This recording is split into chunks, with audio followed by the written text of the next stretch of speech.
چی میشه من نفسم آهنگ بسازم؟ میتونی داداش. تو کی؟ وحیم با خودتم دیگه. کجا؟ پشت سرتم بدبخت. اینجا؟ برو دیگه حالا. برم؟ بله همین الان برو که به دوستان عزیز یاد بدیم که چگونه موزیک بسازم. رو با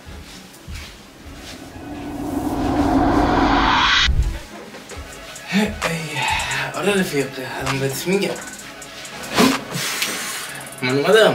خب تو این ویدیو قصد داریم بهتون یاد بدم چه شکلی با هوش مصنوعی بتونید آهنگ خودتون بسازید، اونم به صورت رایگان مثل این دوستامون نباشید، بتونید آهنگ خودتون بسازید. پس قبل از اینکه بریم ویدیو رو شروع کنیم حتما لایک کنید، کامنت بذارید، سابسکرایب کنید و این ویدیو برای دوستانتون به اشتراک بذارید و زنگ نوتیفیکیشن هم بزنید که از ویدیو من بخبر بشید. خب قرار نیست کادرمون این باشه، پس قبل از اینکه بریم ویدیو رو شروع کنیم بریم کادرمون اول عوض کنیم.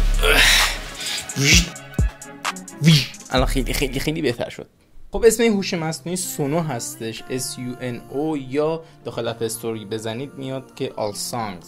یه نوع هوش مصنوعیه که باش هر نوع آهنگی که بخواید میسازین، سبکتون رو انتخاب میکنید، متنی که بخواید به هر زبانی که دوست دارید بهش میتونید بدید و هر نوع آهنگی که بخواید میتونید ازش در بیارید. برای کسایی که تولید محتوا میکنن و میخواد یه آهنگ خیلی خاص داشته باشن میتونن از این هوش مصنوعی استفاده کنن. خب بدون معطلی بزن بریم. همونطور که میبینید بالا سمت راست شما میتونید هوش مصنوعی All Song رو بزنید. در اولین برخوردتون شاید یک ایمیل بخواد برای ثبت نامتون، انجامش میدید و به همین صفحه شما راهنمایی میشید. خب اولین بخشتون بخشی که شما میتونید مثلا به عنوان مثال متنتون انتخاب کنید. مثلا من به طور فارسی می‌نویسم، چی میدونم، من آدم خیلی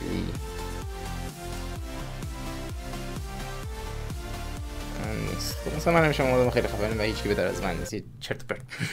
خب داخل بخش دوم استایل آف سانگ شما میتونید جنریت کنید که چه سبکی میخواید آهنگتون خونده بشه. توسط هوش مصنوعی راک، پاپ، هیپ هاپ، رپ، ارزم به حضور شما ملو، چیل، صد، اصلا هر نوع که دوست دارید میتونید انتخاب کنید برای خودتون. مثلا من سبک راک انتخاب میکنم چون رادیو هد و میوز رو خیلی دوست دارم.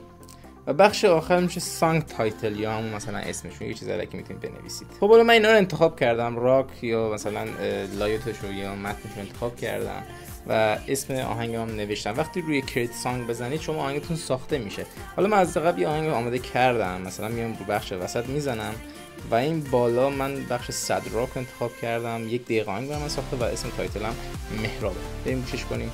نوشتم اینجا کلمات اگه توانی بیان کردن زیبایی تو داشتن کهکشان رو به شکل نمیگرفتن، مثلا یک کلمه که بتونه آهنگانه بسازه. اگه توانایی بیان کردن زیبایی تو داشتن کهکشان رو نمیگرفتن، دریاها پر نمیشدن، ستاره ها نمیمردن.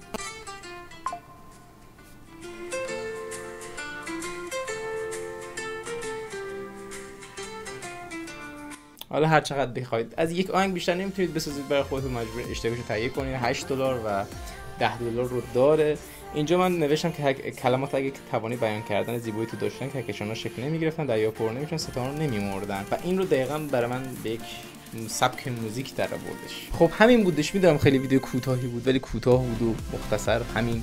امیدوارم از این ویدیو راضی بوده باشید و قبل از اینکه برید از ویدیو من لایک، کامنت، سابسکرایبتون نره. این ویدیو برای دوستان بفرستید، سابسکرایب کنید و زنگ نوتیفیکیشن لطفاً بزنید. اینجا چند تا ویدیو جالب داریم. اینجا میاد بالا. رفتیم ترکیه برای دیدن آیفون 16 و تحلیل iOS 18 هم الان میذارم براتون، میتونید ویدیو رو ببینید و لذتش ببرید. پس هیچ حرف دیگه نمونه تا ویدیوی بعد. درود به شرفت. این مهر شرف.